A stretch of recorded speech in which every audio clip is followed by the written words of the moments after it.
When I was 23 years old, all anybody wanted to ask me was, what do you do for a living? And what was my response? My response was, I do awesome. I'm Steve Armato, and I started this podcast to interview awesome people who build awesome lives. So now, let's do awesome. This episode is the first episode of the Doing Awesome podcast, and the reason that I wanted to have this person on is because he's someone who had a vision when he became VP of a company at only 30 years old. And he's going to show you what having a plan and executing on it can do for you in life and the importance of building relationships. So I'm really excited for you to hear this. This is one of those episodes that is very, very valuable, especially if you're a young person who is trying to figure out how to get to the next level in your life, whether it's getting that big job or starting your own business. So stay tuned for the first episode of Doing Awesome. Jack Macejka, good friend of mine, first guest on the Doing Awesome podcast. Jack, how are you doing today, sir? Doing well. Another beautiful day in New York City. Summer's, getting close, coming to an end, but it's been a good one. So, just happy to be here. Thanks for having me, man. How you doing today? I'm good, man. Just trying to get this up and running, and it's been fun to put this together. I kind of put it together pretty quickly. I did 10 versions of my logo, but we're here. We're ready to go. I'm excited. So, let's get started. I want to talk about you a little bit here. Okay. So this is what it's about. It's about you. It's doing awesome to me. You do awesome at life. So let's talk about it. So you are the vice president of national accounts at the Advanced Group. You guys specialize in office moving, storage, furniture installation. How'd you get here? So how'd I get to the Advanced Group? It was a long road. So I started working and moving 10 years ago in New York City. And it was just a job out of college. I'm originally from upstate New York, and I was looking for jobs when I got done with school and wound up here and moving, peddling, hustling, residential moves, basically anybody I could find, doing the best I could to learn the industry, make connections in the industry, because I didn't know anybody or anything about moving. And worked my way up, started doing really well, started to make a network in different, branches of people who were referring me to their friends, their families, their clients. And that eventually stemmed into commercial and office moving, which is a whole different subject and beast. And really enjoyed that, enjoyed the complexity of it, the minute details to doing it well, how you handle different pieces of furniture, putting them together, all the electronic components, all of those things. And that eventually led me to Indeed.com, where I became the head of their global office openings. I think my original title there was Office Move Coordinator. And what that allowed me to do was work on a team and understand the team function, and somebody who specializes in construction and real estate dealing and workplace strategy. And then with my specialty in moving, we all started out working together, and I began traveling the world, opening up all of Indeed's offices around the globe. And for me, I grew up in a middle-class family. The furthest we ever went was Florida. So to go to, London and Tokyo and Brazil was really eye-opening for me, and really taught me a lot, taught me how to deal with different people, how to communicate, especially when you're not speaking the same languages, but how to get these moves done. That was really helpful for me. And what it also did is it opened up my eyes to how lucrative and really complex office moving and national and global move management can be. So that sparked my interest. And while I was at Indeed, I saw the vendor we were using for all of our labor globally. And, basically they assisted us with all of our trucks, labor, storage we needed globally. And I was like, I could do this. All they were doing was brokering it out essentially. So I was like, I could do this. And that kind of got the wheels turning. And I went to WeWork and did a stint there, which was very interesting, but also taught me a lot. And I put together a business plan and presented it to the advanced group that I wanted to start a national accounts, national move management division. And they really liked it. They saw the idea behind it and how we go about it. And it's been great. I've been here 3 years, and we've had a lot of success, growth, especially even during today's climate where there aren't a ton of people in the office. We've still been able to do a lot, create a lot of national and global opportunities, and just continued to work to grow. Wow. It sounds like you're in a pretty unique industry. Yeah, yeah. So, Especially with like national and global move management. Not a lot of moving companies offer that. And the reason why we're able to do it is we were founders of like a global network of movers called OMA. That's really turned out to be a very impressive company in and of itself. And because of that, we have relationships in every major market globally. And I know these people personally. So if I have something going on and Florida, Texas, California, London, the places I mentioned, Tokyo, Singapore. I have those contacts there, and I'm essentially a high-level project manager, communicating and acting as that liaison between the client and the crews on site. And because I've sat in a lot of my clients' position, working at Indeed and WeWork, I understand very well what their needs are, what is required in order to have a successful move, the minute details that go very well. And there's not a lot of moving companies who are interested in doing that. Many moving companies are transactional, and it's essentially they get a move, they perform a move, and then they build that move once it's completed, and then they're on to the next move. Everything I do is relationship and account based, so I'm looking to build that relationship through trust and then grow over time, servicing my clients all over the world. so I like that you just talked about relationships, because I feel like just being in business for a while, like it's really about the relationships that you have and the relationships that you kind of grow throughout the years. So, like, can you talk a little bit about those relationships that you've built, and like kind of how do you keep up and nourish those? Like, how do you keep those relationships going through the years? Because I feel like a lot of people don't realize how important that is. Yeah, it is. And one of the interesting things about relationships in general, it's like the old friends you see who you haven't seen for a long time in college or since college, but then you see them again. And it's like, you haven't skipped a beat. It's just like the old days, if you will. And people remember that. And I think what's important, this actually just happened to me the other day. I was at an event and there was this gentleman there who I hadn't seen in 10 years. Like I was saying, when I first started in the industry, I would go into every event I could just to meet as many people as I could and learn. And I had met this gentleman 10 years ago. And back then he was doing art installations at hotels. And now I found out he has his own hotels and is purchasing more in Manhattan. And we're looking to work together again after 10 years of not seeing each other, to do the furniture installation and that sort of thing. And that's just a good example. You never know where the next opportunity lies or who's going to be a good resource for you in order, to find the next big opportunity. So that's why every person I come into contact with, I make it a point. I take the same interest, and it's all genuine. I really do care about your life, your professional life, what you want to accomplish.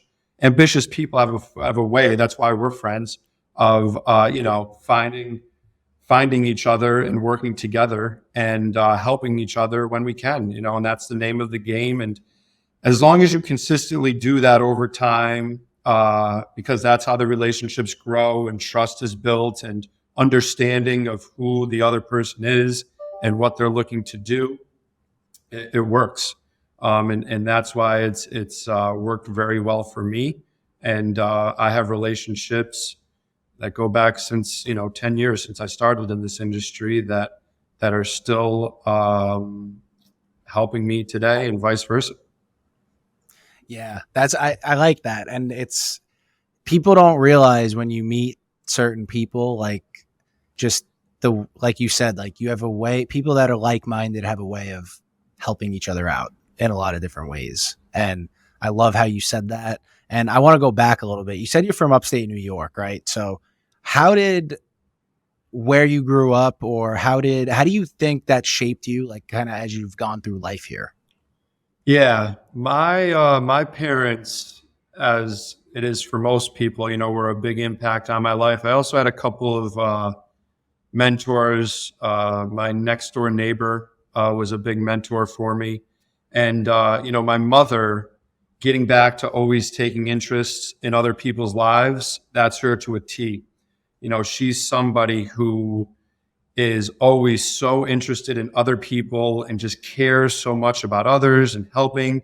And those are traits that fell right onto me. And again, it's done in such a genuine and beautiful and sincere way where people just eat it up. And when they see her, they smile. And I've always measured that. And when I see people, are they smiling? Are we both smiling? Are we excited to be around each other? And I think that's a good parameter of a good relationship. And again, especially if you haven't seen this person in 10, 15, however many years, but you're catching up, you're smiling with each other. That is a trait that she always held, that I always noticed and always worked hard to emulate growing up. And then my father taught me work ethic, whether it be through sport or, having my first jobs. I remember my first jobs growing up were always jobs where I had to wake up early in the morning, working all day, usually outdoors, and just, busting my ass. And that was a good thing for me because it set a bar, very, very soon into my young professional development, that you're going to have to wake up early. You're going to have to work hard. There's no excuses. Show up every day. And that's another thing. My parents, we never cut corners. It was always, there's no substitute to hard work. You got to do it. And that was, those are just traits that I always held. And then my next door neighbor, he's the one who pushed me. He's the one who made me want to be better. Because we played a lot of sports, basketball, whatever, and I always wanted to beat him and I never could. And we just, always worked harder, and he set a bar for me to get over. And I just always tried to get better and better because of that. And again, that's something that I've always maintained. No matter what I do, you're going to start at a level. And then the harder you work, the better you're going to get. And just, there's no pinnacle to that. You can always work harder and get better and know more and become more knowledgeable. And even if you fail, that's just another learning opportunity. And, to not let it deter you, but to let it be, just another pathway to success. So yeah, helped a lot. Absolutely. And, when you talk to a lot of people now, I feel like it's a more younger, but I feel like people are afraid, even some people our age, they're afraid to kind of take that first step.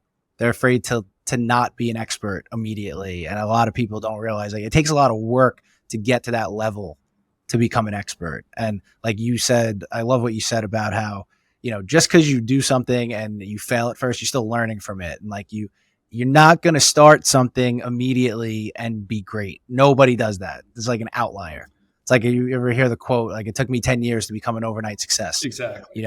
Exactly. So they say 10,000 hours in that book, Outlier, and it's very true. And, you look at the podcast and doing this, you and me were probably starting out at the same time. You started before me producing and things like that. But when you, started doing this for the first time, much like me, you had a general sense of what you were doing, but as far as the articulation and the pace and the questions you ask and all of those things that you put together to make a podcast good, you really didn't know what you were doing. And the only way that you can learn that is through trial and error. And I remember when I started mine, I was like, listen, I know I'm not going to be good at this, but I know if I keep doing it and don't stop, I'm going to learn. I'm going to get better. I just got to get my reps up, and that's all it becomes. That's it. Now that is all it becomes. And now I want to talk about that. You're the host of Moving into the Future. What is it all about? Topics? What do you cover? I know there's a little technology in there. You're keeping people up to date on what's going on in your industry, but talk a little bit about it. Yeah. Thank you for the plug, first and foremost. So we started moving into the future during the pandemic. And what had happened was I couldn't go out or be in front of everybody. And I was just speaking about how important that is to my development and success, is getting out and creating those relationships and expressing my professional knowledge. So we decided, let's start a podcast. And this was an opportunity for me to get my voice out there, show the type of knowledge and experience that I had within my world.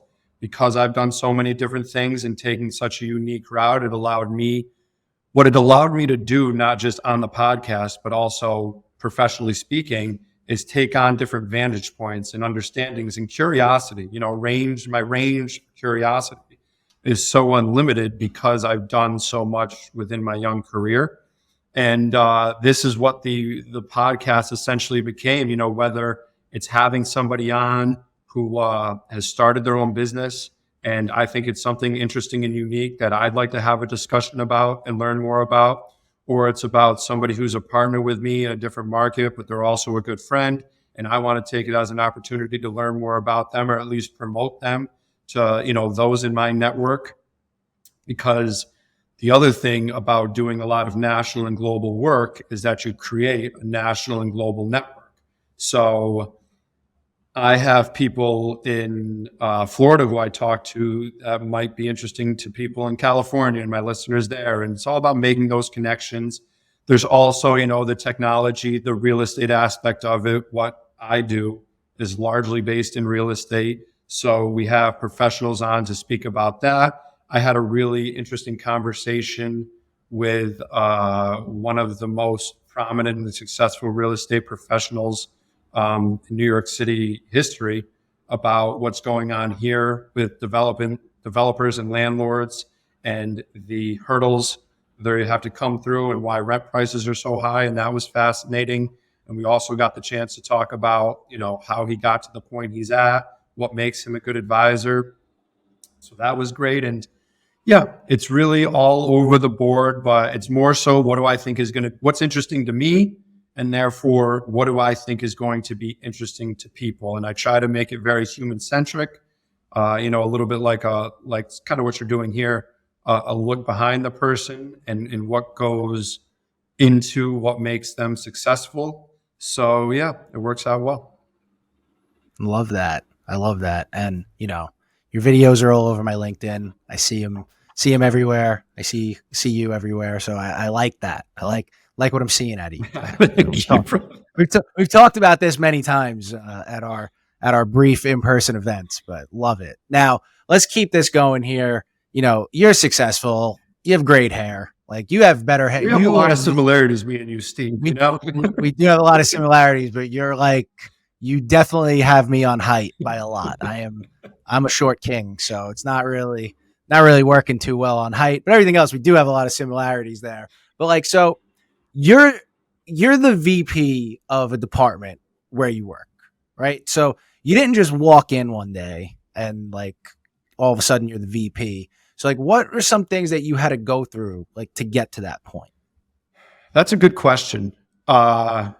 Because they wouldn't just give me this opportunity. And especially when I came on board here, I was 30.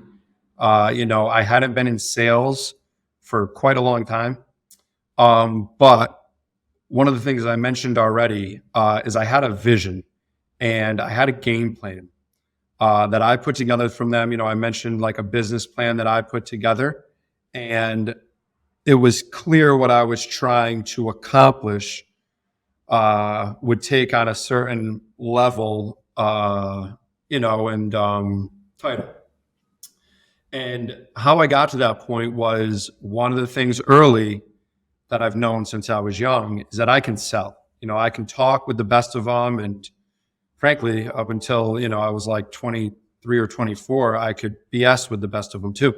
And I could tell people whatever they wanted to hear and usually get it done. And usually, come through for people. I was a man of my word, always been a man of my word up until a point, and I was talking that talk when I first moved down here in sales, but I wasn't really walking the walk yet. And I knew some stuff about moving, but I really didn't know all that stuff. And when I had left my first sales job to go to Indeed, I had really looked at it as like, I'm going to use this opportunity because I knew I was always going to get back into sales, but I'm going to use this opportunity to get my PhD in commercial moving, in office moving, in real estate in general, anything to do with the office space. I'm going to know a lot about as much as I can. So whether it's the furniture, the IT, the security, the AV, setting up the vendors, like everything, all of the different things. I'm going to learn as much as I can so I can be as knowledgeable as I can and provide the most value, to my clients over time. And that's essentially what I did at Indeed. And like I said, I got opened up to that global network and how things operated and saw that. And at my age, not a lot of people have done that. No one I know who has been boots on the ground on 4 continents around the world. I've done it. And that's the other thing too. It's like, I'm not just a VP of national accounts. I'm also a mover. I've pushed boxes, I've packed boxes, I've disconnected monitors, reconnected monitors. I know how much stuff goes in a box. I know how to pack stuff properly. I haven't gotten to the point as far as like handling furniture and stuff like that yet, because that's, very technical. But I do know, the space orientations and what's going to fit where and how we need to put these things together, pointing these out to clients, at different factions. If they want to move this furniture, is it going to fit? Is it going to work? Where are the power units? Like all that industry jargon, I understand very well. And that's what really set me apart, and allowed me to be at this position is because I really understand it and I live it. And, it's what I do. I take pride in it. So I do it to the best of my ability, which is, allowed the advanced group to provide me with that title. And basically at the time, really allow me to envision and create our national and global move management account division. That's awesome because that is awesome because that's something like you laying out a plan and having a vision is something that not a lot of people are willing to do. And I don't know if people really grasp like what that means, where you could lay something out like that and have a plan. And then not only that, but execute on the plan. Because I know you said for a while you could talk the talk with the best of them, but like you talk the talk and walk the walk, and you were rewarded for it. So that's something that people I feel like don't really understand, and I really can't do anything but give you so much credit for that because it's something that not a lot of people really were willing to do. Yeah, thank you. And I always tell people when they get started in sales or business development, whatever you want to call it, or what your role is to put together a business plan, because what happens so often, especially when people are starting out for the first time, or typically, if they're starting in a new industry, is they really don't have much direction. A lot of the reasons why people get into these sales jobs or business development jobs is because they can talk the talk and because they can build relationships, and they're people you just generally like to be around. But if you really want to succeed, especially in that first year, first 6 months, you have to have a plan. Speaking of plans, we're going to get into the fun stuff now because this is all outside of work, kind of, if you want. There's been a lot of talk. Like, there's a lot of talk these days. Morning routines. So, what are your thoughts on morning routines? Do you have one? So as a matter of fact, I do. I just started a new one, and I've started journaling, and I do something called the 111 method, which is one thing you're grateful for, one thing that's causing you stress or anxiety or is a hurdle in your life currently, and one thing that'll make today a success. And the reason why I'm doing it that way is because I just started. See, once again, I have a plan. I have a numerical value to reach, and it's simple. And I just do those three things. And what that allows me to do is just reflect, understand my current state of mind, what I'm going through. And have you read McConaughey's Green Lights yet? I haven't. One of the things he mentions in that book is, people tend to only write things down or journal when they're kind of going through like a rough spot. He wanted to, make sure he had the good times, the green lights highlighted too, so that way he could go back to those. And that's essentially why I'm doing it. I just want to have a record of where I'm at, what's going well for me. If not, I understand it, how to get through it. But it does, and it doesn't take long. It takes 10 minutes. Or so. And it's been good. I just started that August 1st. So it's been 3 weeks. And it's been a nice little practice. And I find myself writing more and, just doing a little more every time. And sometimes it's only, a paragraph or so. Other times it's a couple pages. And it's nice. It's a really, really nice practice. And then I stretch because I'm getting old. And you gotta keep the hips loose. Yeah, I have to join you on the stretching. Yeah. It's not good. It's like not. It's really as you get older and do more stuff. And I mean, I see you and your wife. You guys walk like 10,000 steps a day, which is really good. Or at least you try to. I try to do that too. But what I do is I do the hangs. Like I hang from. Those are very helpful because it loosens up everything. And then I do exactly. Yeah. And then I do the lower body yoga, lower back and stuff. It's just, you can't avoid it as you get older. So I do my best to get ahead of it. I like that. The movement helps. Helps. We're having a good year, consistency, going back to the gym consistently. So now we're moving along in the right direction here. Yeah. But how do you so that's your morning routine. I like that. I might give that a shot, honestly. It's not bad.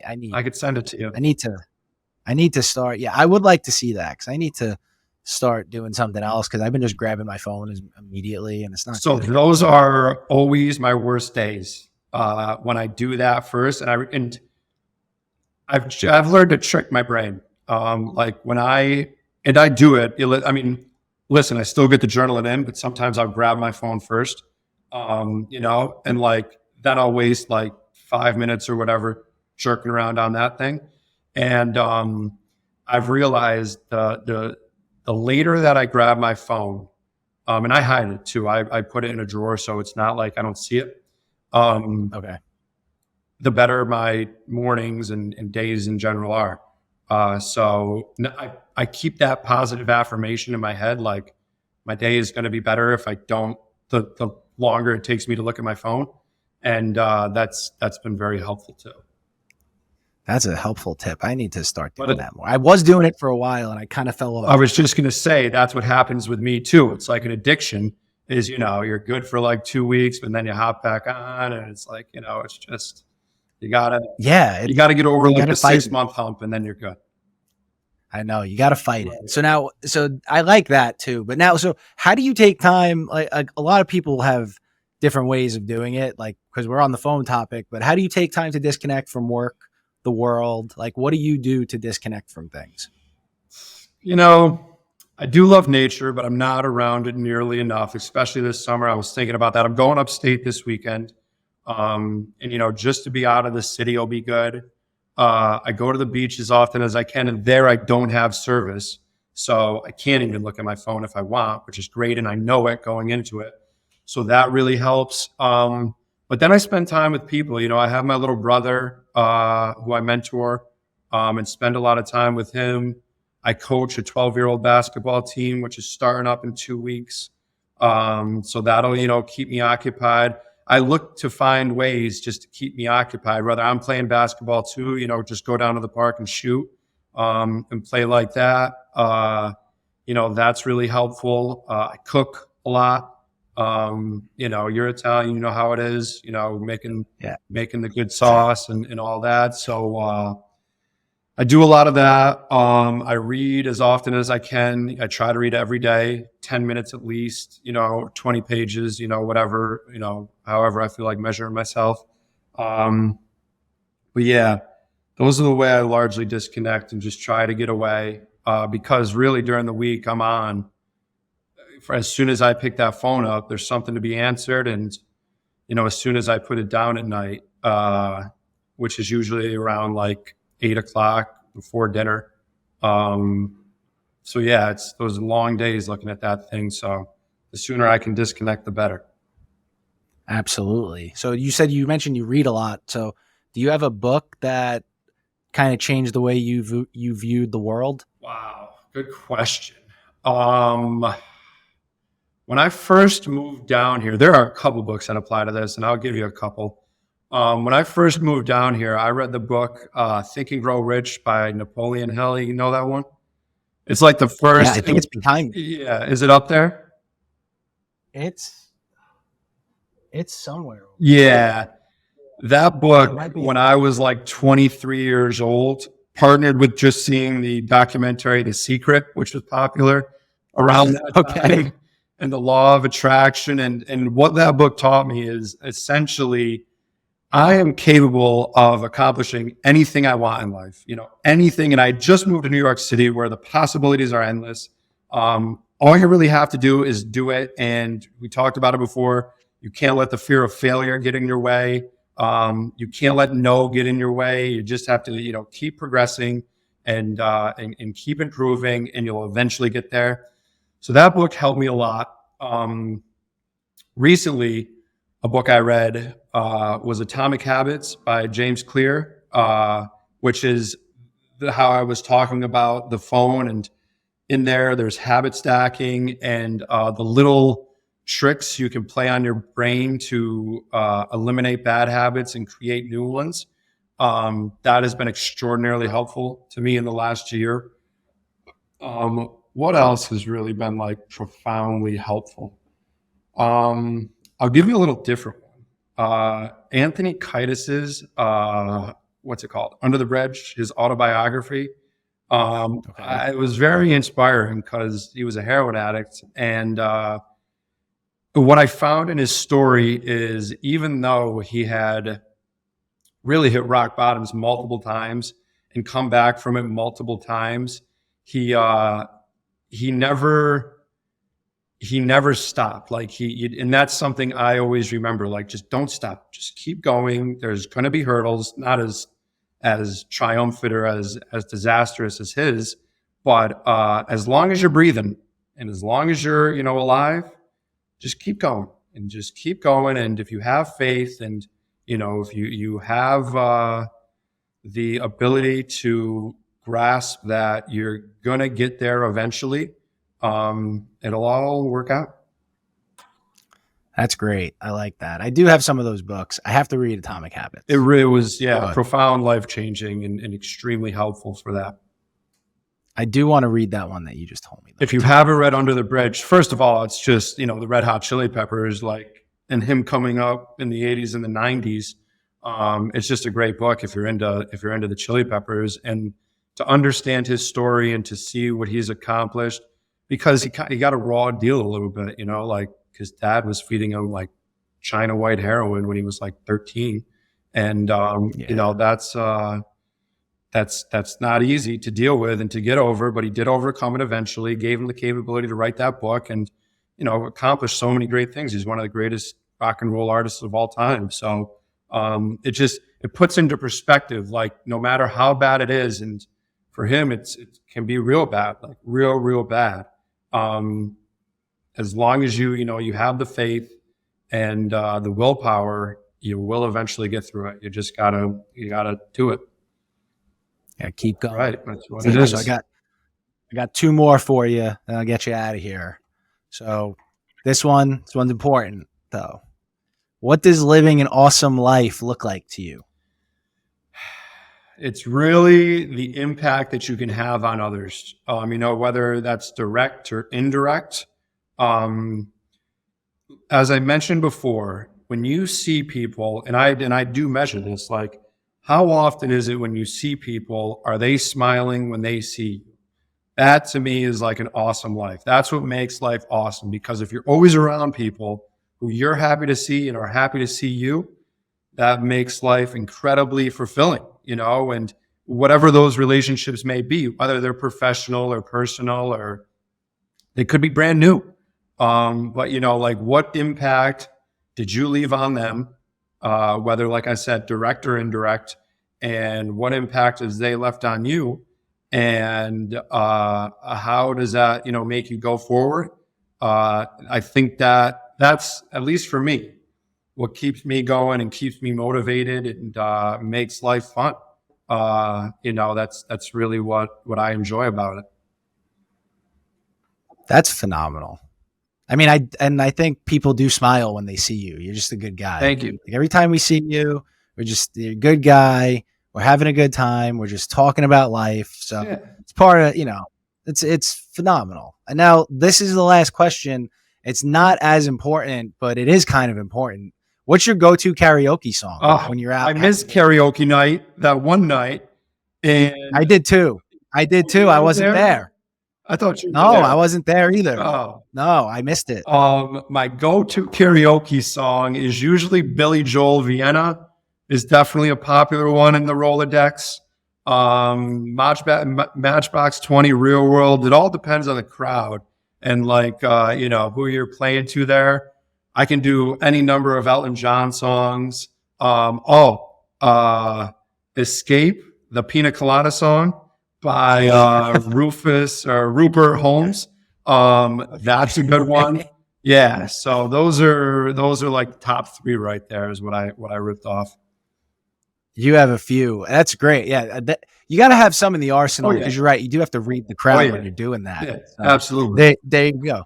It's fantastic. So Jack, thank you so much for coming on today. It was awesome having you. I know you're a busy guy, so being able to take time out of your day means a lot having you on, especially for the first episode, man. Everybody, thank you for listening to the Doing Awesome podcast. Please, let's help get this off the ground. Leave us a review on Apple, Spotify. We're going to be on YouTube, wherever you get your podcast. Leave us a review, and we will be back next week. Jack, thank you again. And everyone, we'll see you each and every Tuesday.